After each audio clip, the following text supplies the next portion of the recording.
So hello and welcome to, this is the first live seminar, but you've already done the first week. And the first week is just 3 reflections, and the last week is similar. It's only a few reflections. So you're about to enter into the first full week. I do want to say a couple of things about what you've just done, and then it's really an introduction to next week. And for anybody who would like, and I really recommend this, at 11:30 a.m. PST, which is basically an hour and a half from now, just looking at the watch, an hour and a half from now, there is a processing Zoom room, and you should have the link in the email. And I recommend, if you want to talk a little bit more about what I'm speaking about and just process the reflections, that's the place to do it. That's 7:30 p.m. Greenwich Mean Time. Can't do all of the other time zones. You have to figure it out. Okay, so where have we gone so far? This is the first year that I started off with the arguments for the existence of God. And I'm really pleased that I did that, but I think it's quite a boring way to start. So well done. But previously, the opening reflections were more about just creating a vibe, a feeling, a kind of almost a sense of where the critique of God arises. And this year, I wanted to change things up and thought, if this is atheism for Lent, there is a very powerful structure to this course, which is affirmation, negation of negation, that then becoming an affirmation that's negated. And there's this process. So I thought we should start with the first affirmation, which is the existence of God. And really what I did is I looked at the 3 main philosophical arguments. There are so many arguments, right? There's, there might be, I don't think there's hundreds, there may be hundreds, but most of them are rubbish, right? But there might be a few dozen, interesting arguments for the existence of God. But the ones that are very, very logical and rigorous, you can generally boil them down to 3. And those are the 3 that you have looked at. And it's been very exciting for me. Last time I did the arguments for the existence of God, I was basically an undergrad. So returning to them with all of my study since then and thought since then, it was actually quite fun to go back and kind of re-examine them and understand them in a better way. When you're young, or the first time you start doing philosophy, you can start to parrot things off and not really know why you're parroting things off. You kind of just say what maybe the lecture says or the book says, and you might even say things that are good, but you don't understand them. It's like GPT, right? Some people are saying it's like a 15-year-old who's read the entire internet, right? And that's my experience of GPT at the moment. It's like a kid who literally has read the whole internet and is very confident, but does not really have interpretive skills, and so sometimes goes way off. I don't know if you're interested in the chat GPT stuff and the AI stuff that's going on. That's quite fascinating, quite interesting. But I noticed, like, the reason why I want to put Pascal in is because Pascal's wager, is a simple idea, but actually it's got a lot of depth and weight to it. So I used to parrot off that, Pascal's a proto-existentialist. I would say that. Thank God nobody ever asked me what I meant by it, because I just heard people I respected say it. But in studying later on in life, I realized, no, Pascal's a proto-existentialist, because he says we don't know whether there is meaning or not, or God or not, and we have to wager in life and make decisions in the unknown. Like, that's a very existential idea. So anyway, we'll get to hopefully Pascal later on. No promises. But going back to these arguments was a lot of fun, and the 3 primary, using reason, logical, philosophical reason, and that's the teleological, the cosmological, and the ontological. I very briefly want to kind of try to say where I think a good way of understanding them is, and maybe a good way of seeing the potential flaw. And I'm using Immanuel Kant. There's lots of different arguments for and against, and you are going to get some of them this week, particularly Bertrand Russell, the reflection of Bertrand Russell, which is a nice audio reflection. You will hear some of his critiques. But what I like about Immanuel Kant is he boils them down to the three. So he gets to three. And then he kind of says, well, you know what? The teleological argument actually kind of rests on the cosmological argument. So for the teleological argument to work, as in to get you to God, it's going to rest on the cosmological. But the cosmological, for that work, it's going to rest on the ontological. So for any of them to work, as in to kind of get you to God, it's all the ontological. And I know from the comments and also from studying it myself, the ontological seems like the most weird one, the most bizarre one, and potentially the most wrong one. But it's also actually weirdly the most philosophically rich one. It's the one that is probably out of them all the philosophically strongest. It's definitely the least persuasive. I don't know if there's anybody in the history of the world who has been persuaded by the ontological argument. And most people who argue for it, like Anselm and Descartes, two very famous people who argued for this, but also there's Gödel, the mathematician, argued for a form of this.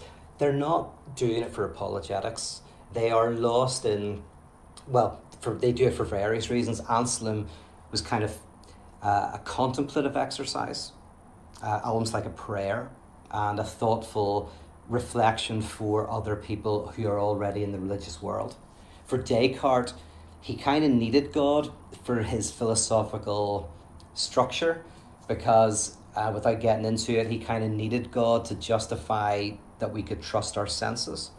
And so for someone like Gödel, I think it was just purely an interesting logical experiment. But the teleological rests on the cosmological, rests on the ontological. And to put it in a nutshell, Kant says, okay, let's imagine the teleological argument works. And he had a lot of respect for this argument. He thought it was, he took it seriously. And it's probably the most persuasive one. So he says, well, let's imagine that it works, as in we look at a watch, using William Paley, we look at a watch and we see, we postulate a watchmaker. And we look at the world, well, we should postulate a world maker.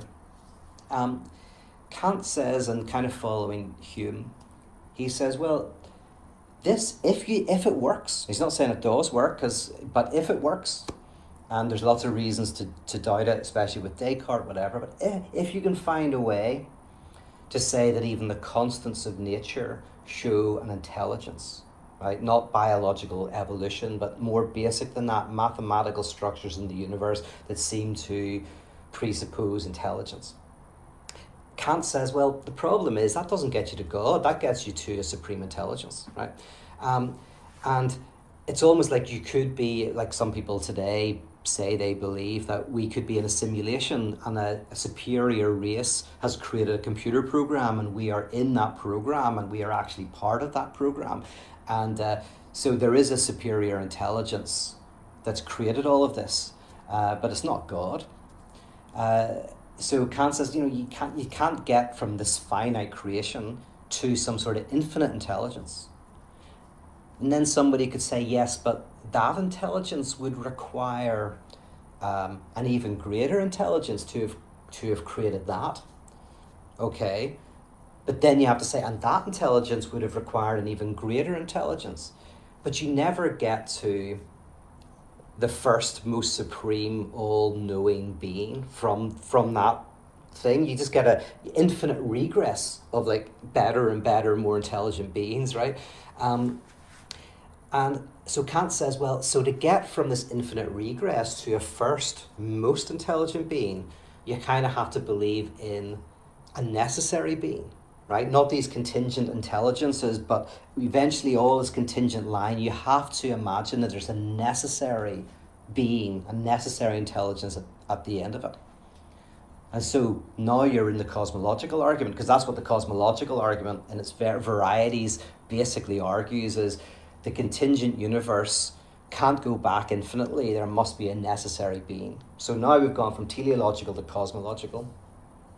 And Kant says, well, here's the thing, is like, yes, let's imagine it works. And I'm actually quite sympathetic to this argument. It says, yeah, maybe it works, right? That there's some necessary reality, right?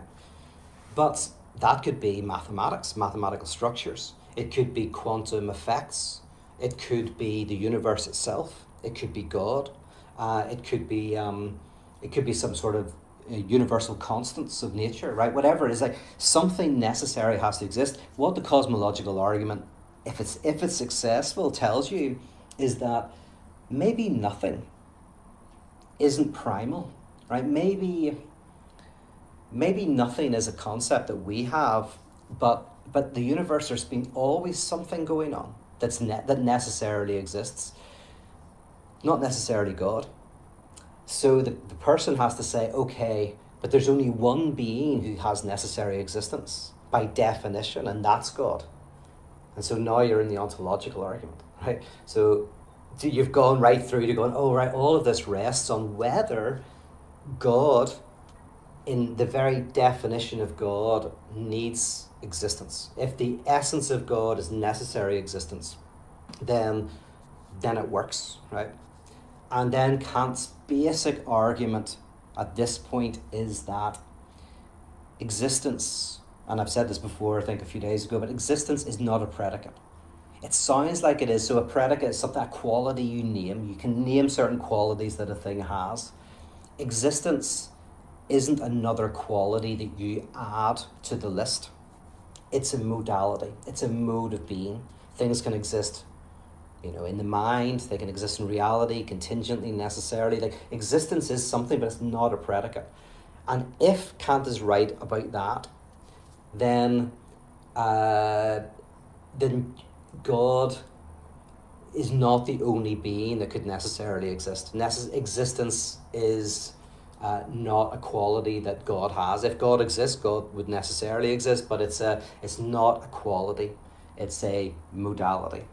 And by separating those two out, Kant is saying they just don't work. It just doesn't work. And funnily enough, Kant gives a different argument for the existence of God. And what he argues very briefly, and it's very interesting, because at first I think it's incredibly weak sounding, and yet I think there's something really interesting about it. But he ultimately says, yes, forget about God. You can't get to God with reason. But he says you can hope that God exists.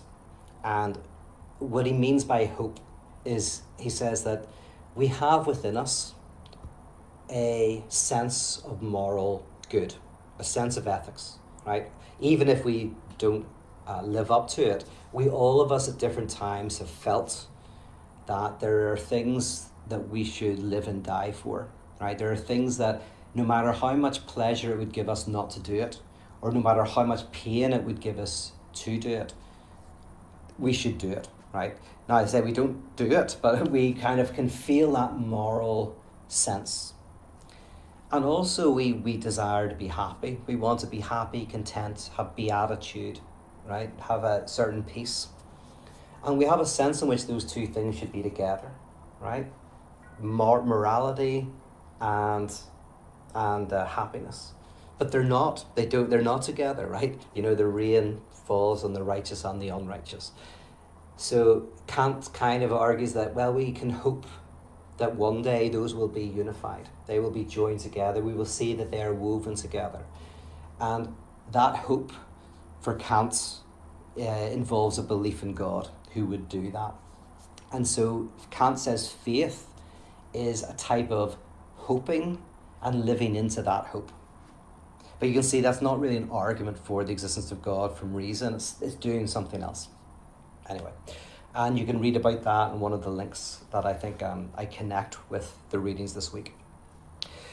So after we've done that, and that's great, you've done them now, you know the arguments, that's useful to know.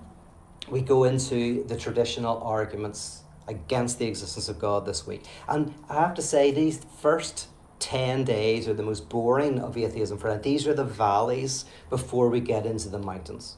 And the mountaintop is after this week. So I'm just encouraging you to stick with it, because once we get into next week, I think it gets much more interesting and rich in terms of a lot of the reflections. So you've got to do the valleys before we get into the mountains. And this week is really the traditional standard arguments against the existence of God. But I've tried to give you the best ones, right? So the first day, which is tomorrow, the first reflection you'll get is by Antony Flew. Antony Flew was a very famous analytic philosopher. He wrote, I think it was the most translated and most read article in the history of philosophy. I don't know if that's still the case, but on God. And controversially, near the end of his life, he became a deist of sorts, and he kind of got drawn into the area called intelligent design. And this is quite controversial because it seemed like Antony Flew, when he was very elderly, which is when this happened, was facing significant cognitive decline. And he got in with some religious people, and there's a lot of discussion as to whether this was a sincere belief, which it could well have been. Well, I think it is a sincere belief, but whether it was a belief that that was partly to do with this cognitive decline. And I do have a friend in the BBC who has a PhD in philosophy and theology, and he interviewed Antony Flew, and they couldn't use the interview because it wasn't coherent. So I don't know if that adds or doesn't, but I know that when he was elderly, that was happening. However, as I say, I don't want to take away from the fact that it may have been a genuine belief, but he was basically one of the most famous of his day kind of atheist writers. And in tomorrow's reading, you're going to get him arguing that not for atheism, but basically saying that there is a form of atheism, and he calls it negative atheism, that doesn't have to put any arguments forward. It's actually the theist who needs to put an argument forward, not the atheist, right? And he uses the example of in court. In court, in a country where it's innocent until proven guilty, the prosecution need to list very carefully and very precisely the crimes, right? So the police, whenever they arrest somebody, they list very precisely all the crimes the person did: breaking an entry, threatening with a deadly weapon, resisting arrest, right? So list of the crimes, and then evidence has to be presented. There has to be enough evidence, I think, even to get the case into court, or it'll just be thrown out. So those are two things that happen, and then, you know, the defence comes in, pokes holes in the arguments. Now, if you lived in a place where it was guilty until proven innocent, it would be kind of the other way around. And sadly, the court of public opinion is a little bit of that, right? We all know that in the court of public opinion, and many of us have been guilty of this, we presume guilt until someone is proven innocent. So if there's some claims that are made about some pop star or whatever, we can tend to think it's guilty and kind of maybe, and I've seen this with some of my friends who have publicly attacked people online before all the evidence is in, right? So, and what Flew is saying is, he makes this distinction between positive atheism and negative atheism. And he says the positive atheist is the one who argues for the non-existence of God. It's like a position. They take a position, God does not exist, they argue for it. And that kind of makes sense in a world where it's guilty until proven innocent, right? That's a world where kind of like, oh, we take it for granted, the belief in God, that's what we start with, so you have to have arguments against it.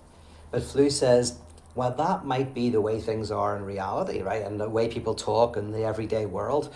Actually, there's a form of atheism which says, no, I believe one less thing than you. Like, I'm not the one making the claim. And he says, this type of atheism, the A, and this is the true meaning of it, is the A is not a positive position. The A signifies a not theist. I am not theist. Not I have a positive alternative theory, but that I have not seen any conception of God that seems coherent to me or has the evidence. And so, like, yes, I'll engage, right? Antony Flew is a philosopher, and he engaged, and in fact he became a deist, so he's kind of almost showing that his position isn't anti-theist, but he's just saying you've got to get this right, that if you're the one making the claim, you know, what you've got to do, and he talks about this in the article, he says you've got to do two things. He says, you've got to give me a definition of God, what you mean, because there's so many definitions of God. So I can't be an atheist for every single God, right? That's what a positive atheist is. A positive atheist is an atheist who maybe disbelieves in certain gods, right? But the negative atheist is saying, like, listen, there's hundreds, thousands of gods. And first thing you have to do, give me a coherent definition so I understand what you mean. You've got to provide that. And then secondly, now provide me some arguments why I should be persuaded. And it kind of leaves it at that, right? And for him, he says, like, he had not been convinced of any of the arguments, but he was basically saying, don't worry if you're an atheist about having to have an argument. That's this other position. And it's not agnosticism, because an agnostic has to have a view of the God that they don't know whether exists or not, right? So an agnostic, you give them a notion of God and they say, well, I don't know if that exists or not. And so they're oscillating. The atheist is the one who doesn't even have a concept of God. It says, I haven't heard a concept of God that is coherent or evidence is coherent enough. And so I just don't believe. Very interesting article. There's also a very good supplementary article in tomorrow's reflections. For anyone who's done atheism for Lent before, you'll have got it. And that's another interesting argument about theology and falsification, but that's a supplementary reading. I'll offer two critiques of this, and then we'll move on. Just let you know, one of the critiques says, no, Flu, you've got it the opposite. You've got it the wrong way around, right? You're saying that the atheist doesn't have to present arguments. It's the theist who does, right? They believe something extra. They need to come with evidence and all of that. Someone like Alvin Plantinga, who developed something called Reformed epistemology. Plantinga says, there are some beliefs we have that are properly basic. And he says, like, for example, belief in other minds, belief that the past existed, belief that when you close a door, what's behind that door doesn't immediately disappear, only to reappear when you open the door again, right? These are properly basic beliefs. And what he means by that is, one, they don't rest on other beliefs. Two, they are intuitively correct. Three, they're not irrational. And four, they may be self-evident, not always, but these are basic beliefs, guys, self-evident or intuitively reasonable. They're not irrational, and they're kind of like, they lie at the ground upon which we build beliefs. And if someone came to you and said, oh, you believe in other minds, you're going to have to prove that to me. The person could respond by saying, well, no, that belief is properly basic, right? That's something basically any rational person shares. So if you don't believe it, you're going to have to provide me with the evidence, right? So it's you that has to provide the evidence. And then Plantinga wants to argue that belief in God can be properly basic. And when belief in God is properly basic, it's the opposite of Flu. It's like, no, the job of convincing lies on the side of the atheist. And it's an interesting argument. I don't know if it works. I don't think it works, but it's interesting. And then another argument which is interesting is you could try to argue that although it looks like the negative atheist has one less belief than the theist, there's a way of reconceptualizing, not changing it, but kind of like bringing out the implicit beliefs and the implicit positions of both and saying, no, they both actually make the same amount of claims about the world. So the theist says, basically the theist is an idealist, right? The traditional theist believes that an intelligence lies at the source of everything that is. All reality, all materiality arises out of a prior intelligence. If you don't believe that, then you could argue that the person is a materialist, saying the basic stuff of reality is material, out of which intelligence and rationality arise. So one could try, and I don't know if this is successful either, but some people have tried to argue that the atheist is implicitly has a basic belief, and a basic belief that there's a kind of space-time causality, that is kind of at the core of everything, out of which eventually arises intelligence. And so that's a belief just like idealism. And so the real argument is between whether idealism or materialism are the better philosophy. So yeah, those are two critiques. But if just to clarify, because I've talked a lot, the basic thing, the only thing you have to remember when you're reading this reflection is where's the burden of proof lie, right? Who has to provide the arguments? I say Flew says, he's not talking about how it is in the world, he's just saying, no, there is, in an ideal type of philosophical debate, one would say the theist is the one who has to come with the arguments, present them, and with a clear definition of God, because that word is so airy-fairy, and what can you do with it? You have to define your terms. So from there, most of the reflections actually kind of like play with that. There's one exception. So the next day is Bertrand Russell. And that's an audio of a talk he gave. Bertrand Russell was like one of the first new atheists. He was like this new atheist before new atheists. He was a bestseller. He was supremely intelligent, actually, absolutely brilliant logical mind. And one of the real important figures in analytic philosophy. And he wrote a book. So he wrote some technical work, and then he wrote popular books. And one of the popular books he wrote, which I think might have been based on short talks he gave at the BBC or something, or essays, is called Why I Am Not a Christian. And this was, I said, at a bestseller, and it was very big. And you're getting one of the talks from that, one of the chapters. And in that, he does in the first half, he says why he thinks none of the arguments work, the main arguments. So again, he's not putting an argument forward for atheism.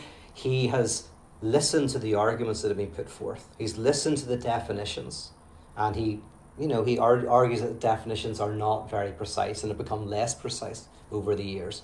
So he gets the definition, which is getting less precise, and then he looks at the arguments, and he tells you why he finds none of them persuasive. And then in the second part, he talks about how Jesus, although he really respects the morality of Jesus and even if Jesus never existed, he said, there's many things in the Gospels to admire.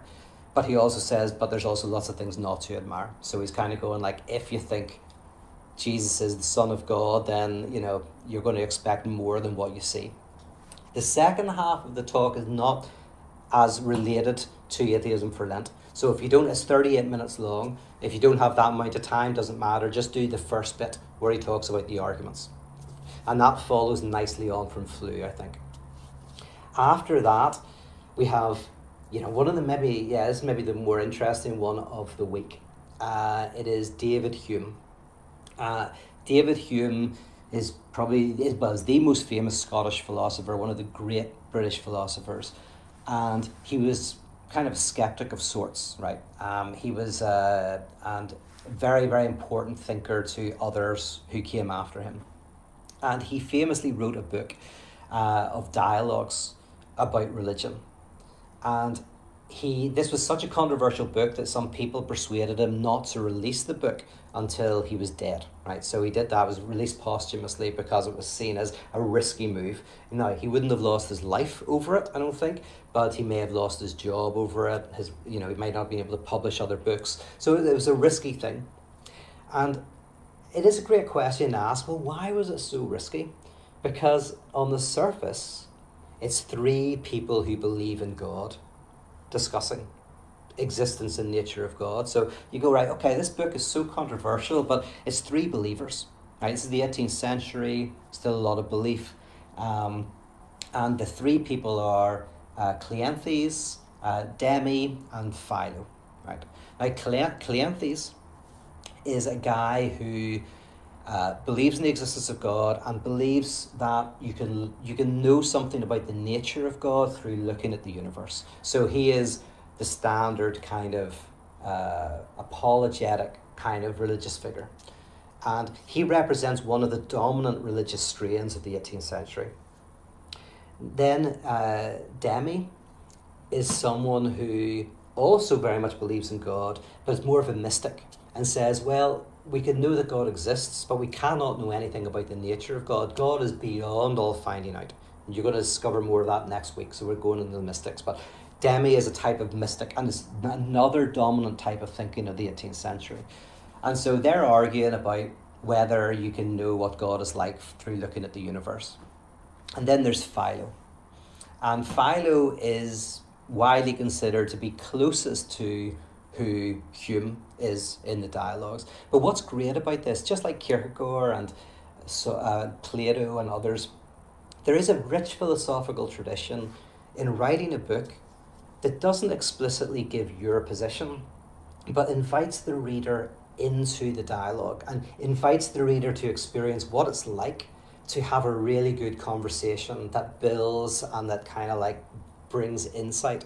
And I think any great philosopher is more interested in that than, telling you exactly what they think. And that's what's so beautiful. I suppose that's what's so beautiful about the founding texts of philosophy, which are dialogues, is that there's something beautiful about a great conversation. And some of you are experiencing that in WhatsApp, and have experienced that in the groups around me and also outside of those. And a lot of you have like kind of pub nights where you discuss philosophy and theology, and the real enjoyment of losing yourself in an argument. Nerdy as that sounds, it's the thing that lights me up. And so, Hume is inviting the reader into enjoying the back and forth. So you go, well, okay, why was it controversial? Well, a lot of people say it was controversial because Philo is a skeptic of sorts, very similar to Hume, as I say. So you get more of Hume's voice in Philo. And, obviously he was told, you don't want to be too skeptical. But say Philo believes in God in the book, right? So you go, well, would it have been really that dangerous? Was there something else going on? And I think it's because, this is my theory, but I think it makes sense, is that there's something much more dangerous going on in this book. An atheist debating two theists, right? That's not that controversial. Even in the 18th century, I don't think that would have been that controversial. I mean, maybe he would have lost his job. People would have responded and there would have been a debate. I think what makes the book more uncanny and unnerving at that time, and even today, but at that time, was that Philo believed in God, but said that basically God was weak and incompetent, right? And that's more uncanny than someone who doesn't believe in God. You can kind of argue against them, and they still have the same definition. God is great, God is brilliant, like the ontological argument, God is all-knowing, all-powerful, and then this person said, but that God doesn't exist. Philo is saying, yeah, it looks like there's kind of an intelligent designer, maybe we should call that God, but my goodness, like looking at the universe, it's not a very good God. Not a very morally good God, and not even a very kind of technically good God, right? Why we've got an appendix? Why do some creatures eat the insides of other creatures, etc., etc.? And both the other two are quite frustrated by this, and Demi even walks out. It's funny because Demi and Philo seem so close because both of them are saying like, you can't really know God for sure, but Demi is saying that because God is so amazing you can't know God, and Philo was saying, well, you can't really know God, but hey, we can kind of like go, maybe not a great God, right?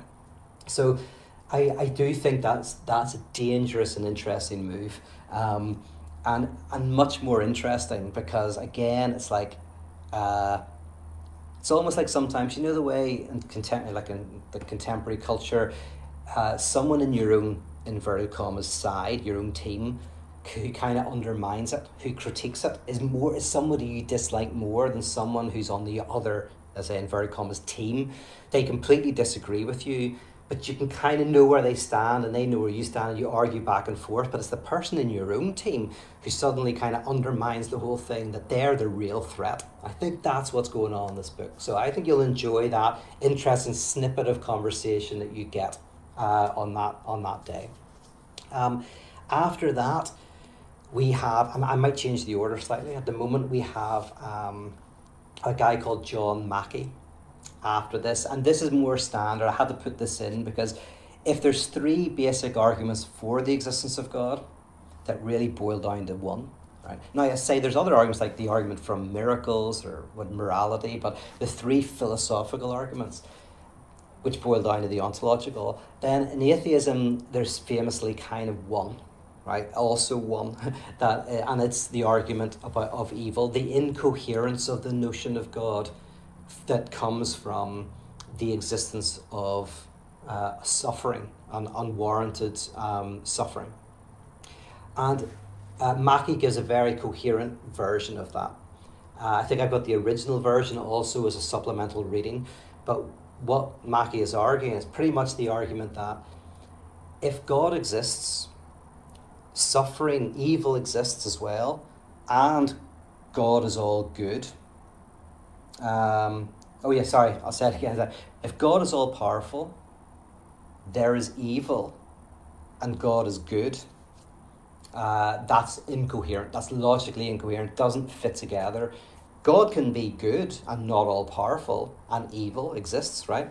Because if evil exists and God is good, but God isn't all powerful, then we can say, well, God can't stop unnecessary suffering. God can't stop evil, because although God is all loving and all good, God does not have the power to do it, right? You can also say God could be all powerful and evil exists, but then God couldn't be good, right? Because you could say, well, yeah, God could change good. God could rid the world of unnecessary suffering, but because God isn't good, God doesn't do it. Or you can have God is all powerful and all good, but then there can't exist unnecessary suffering, unnecessary evil, right? Because otherwise God would get rid of it. So you kind of go, okay, you can only have 2 out of 3. So what ones can you get rid of? And the argument is, well, we know there's evil in the world. That's like a posteriori arguments that you've just got. The a posteriori argument is the argument from experience. So from experience, we see suffering that is unnecessary. We see necessary suffering sometimes. We see suffering that could be educational, absolutely. But do we witness in nature and in the world, do we witness unnecessary pain and suffering and death and torture? And if we go yes, then we are kind of like logically obliged to question one of the other premises. And if you do that, then basically you are questioning the very essence of God, because those are qualities that God should have. So it kind of almost rests on the ontological argument as well. So that's that argument. So that is actually a version of what Flew would call positive atheism. And that is an argument where, especially if you're not convinced that the atheist can stay silent, and listen and argue back, but not have to put a position up themselves, then, this argument from evil is a positive argument that is used to kind of, argue against the traditional religious notion of God. And after that, we're going to have Kant, I think. Immanuel Kant, who I've mentioned a few times, he brilliantly argues, and I think this is a much more effective than, I said there's 2 critiques of Flew, right? The Reformed epistemologists who say, no, it's actually the atheist's responsibility to prove that God doesn't exist, because God is a properly basic belief. Or the other view, which is, it doesn't it rests on both people. Like, there's no one's got the edge, because both people have the same amount of beliefs. So, right, throw a stone or flick a coin, right? Kant's would kind of say that using pure reason, you can't conceptualize ultimate reality and what's going on. Kant's problem is, no, you can do that in too many ways. It's not that reason can't give us answers. It gives us too many answers, and they're mutually exclusive, right? So Kant, and he calls these antinomies. He says, look, pure reason can be used to argue that the universe goes on forever. And pure reason can be used to argue that it's finite and doesn't. Pure reason can be used to construct a purely logical argument that the universe is infinitely divisible, right? That everything you find can be divided. And you could come to the position that there is an indivisible dimension to fundamental reality. And that God exists and that God doesn't exist. And these are antinomies. So I just introduced that as an interesting way of Kant going. Again, it's not that reason doesn't get you somewhere. It kind of gets you through many places, pure reason. And this is why Kant says he gives that up for practical reason, for understanding, for basically the sciences. Because he says metaphysics, you can make a really cogent argument, but on both sides. So that's the antinomies that you're going to see. And then finally, I think as a way of, in a joking way, to show an example of what Kant means, I introduce this guy called Gasking's the ontological argument against the existence of God. And this is quite a funny argument. I wonder if I should just... I'm not going to tell you what it is, because if I tell you too much, you won't read it. So I won't tell you what it is, except to say he's an Australian philosopher. He's not well known or anything. He's not like everyone else here and most people in this whole course are canonical important figures. And this week the most important figures are Hume and Kant. They're the big philosophers, and then you've got Mackey and Flew, and they're pretty important. And then you've got Gasking and Bertrand Russell's you'd put up there, maybe somewhere. You've got Kant's, you've got Hume, then you've got Russell, yes, and then you've got the others. And Gasking's kind of the least important, but he said to a friend over lunch, supposedly in Australia, he gave an ontological argument for why God couldn't exist. And he never wrote it down, but his friend wrote it down, it's passed around. And I think it's fascinating. I'm going to include it in my next book. I think there's something profound in it, but it also, but maybe not in its direct logic, right? But it's a playful sense of which, oh my goodness, reason can get you to really strange places. So once you've read the Kant's Antinomies, Gasking's ontological proof, I think it's just a way of going, this is one example of how pure reason can get you to two opposites, right? Can get to the ontological argument for the existence of God, the ontological argument against the existence of God.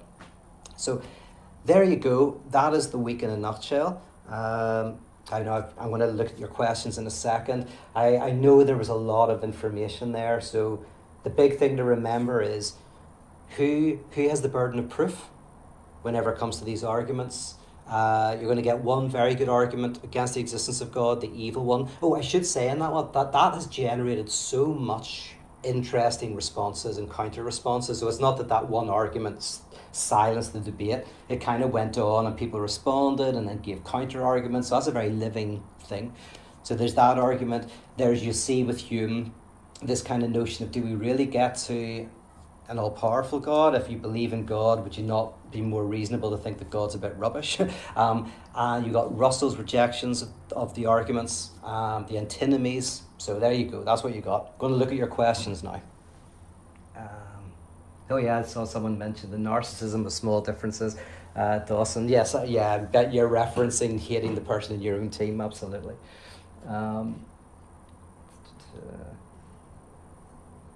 Haley mentioned turtles all the way down. Yes, that's the world rests on a turtle, and supposedly somebody once asked this guru, well, what's that turtle rest on?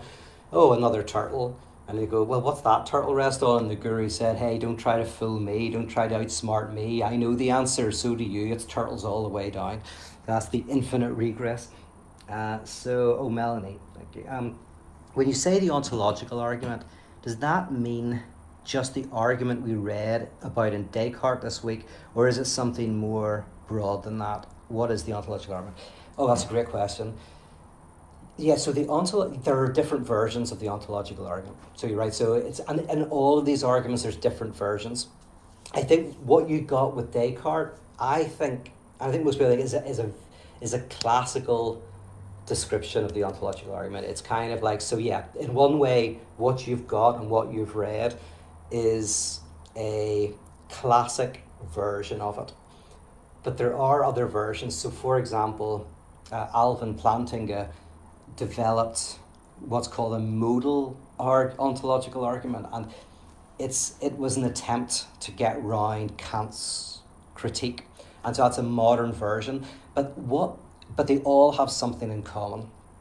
And what all ontological arguments have in common is that existence is something that God has. Not just existence, necessary existence. God cannot not exist. And that's what makes it an ontological argument. And why the word ontology is used, because ontology means being. Whenever you talk about ontology, you're talking about the essence of something. So when philosophers use that word ontology, they might be talking about what is the essence of being human? What is the essence of the physical universe? What is the kind of the fundamental essence of God? That's what makes it ontological. The cosmological and teleological, they don't, on the surface, they do not rely on this idea of necessary existence. So that's why they're not ontological. So hopefully that clears it up. It's a brilliant question. Descartes is a classical description of it. The first description is in a book called the Proslogion by Anselm, and I think that's in the Reflections. And then, as I say, someone like Alvin Plantinga and Gödel also, they have modern versions, but they all share in common this idea that necessary existence is a property that the concept God must include. And Dawson responded to that, yes. Sorry, Dawson, you just said exactly what I said, so more succinctly, thank you. Well, that's great. John says I didn't say burden of proof. Yes, that's great. Burden of proof is a great phrase, a great term to describe that. And if I didn't say that 100%, that's a great way of describing it. And, Flew says in the argument, he says, you can't imagine a country that is guilty until proven innocent. And he says, and I say the court of public opinion is sometimes a wee bit like that. And he said in that kind of world, it would make sense for the burden of proof to be on the atheist side. But he does go, you wouldn't want to live in a world like that. And we've got a better system. Innocent until proven guilty is a better system. So it's not that he's saying you couldn't have the other, but he is saying you'd prefer to be in that type of world.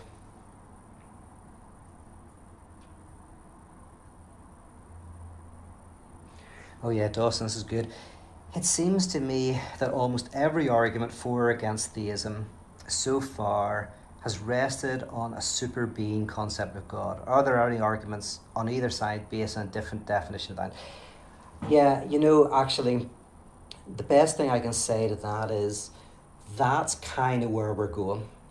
That the way atheism for Lent is structured is we start with kind of that traditional notion of God as a super being. And I did an interview with Rob Bell one time. I talked about God as the ground of being, super being, and everyone thought I said bean, like B-E-A-N. I actually was talking to a friend who brews coffee in Belfast, and I was thinking of doing a wee special ground of bean coffee for some of my patrons. So I may end up doing that. That's beside the point. Anyway, you're absolutely right, Dustin, is that I'm setting up atheism for Lent, starting with those arguments. But what will happen as we go further is that we will move to different conceptions of God. And what you'll see in week 3 is the negation of the negation, which is the mystics will broadly accept the atheistic arguments, but they will do something kind of interesting with that. They will turn those into a type of affirmation. And then that will itself be negated. And then the existential theologians will come up. So I guess all I'm saying is yes, you've kind of preempted where we're going, which is good. That means your mind is working fast. You know where we're going, and by the time we get to the end of atheism for Lent, we will at least be encountering a very different understanding of potentially what that word God means.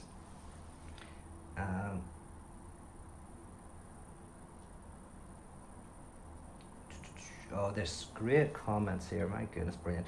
John Phelan, hey, how's it going?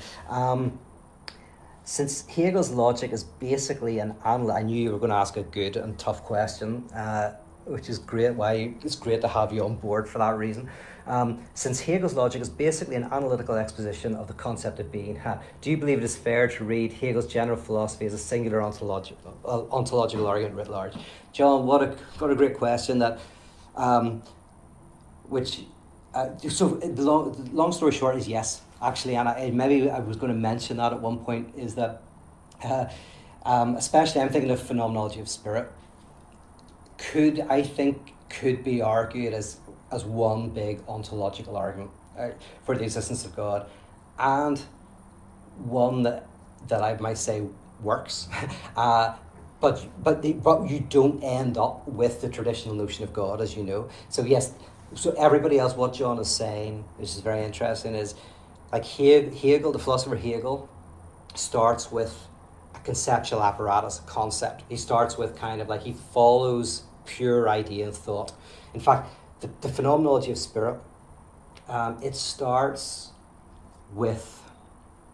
almost starts with going like, and he's not like Descartes. He's not doing something foundational basis. Like, to think is you have a subject and an object. You know, when we go around the world and we think there's a me and there's a concept of what I'm thinking about, and he takes this idea and then follows it, and this collapses into deeper and deeper contradictions and antagonisms, and you end up moving from life to consciousness to self-consciousness to culture and ethics, and this kind of basic reflection on reflection, this basic thought about thought kind of unfolds into an argument that ultimately sees a kind of dialectical relation with everything, and can be seen as an argument ultimately for God, as the unity and difference. So the long and short is, I think that's a brilliant thing to say, and I broadly speaking think that Hegel gave us an effective ontological argument. But of course, instead of being a paragraph long, it's 500 pages long. I don't know what you think. I'd like to hear what you think, John, if you agree with that. But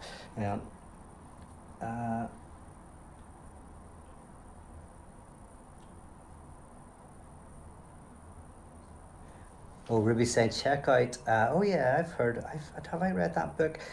Thomas J. Ord's book, God Can't, Good Perspective on Understanding God Related to Suffering. Okay, I don't think I've read him, or I did. I've come across some stuff, but I mean, I think it's like a long time ago. So anybody who's got book recommendations, stuff like that, that's very useful and good.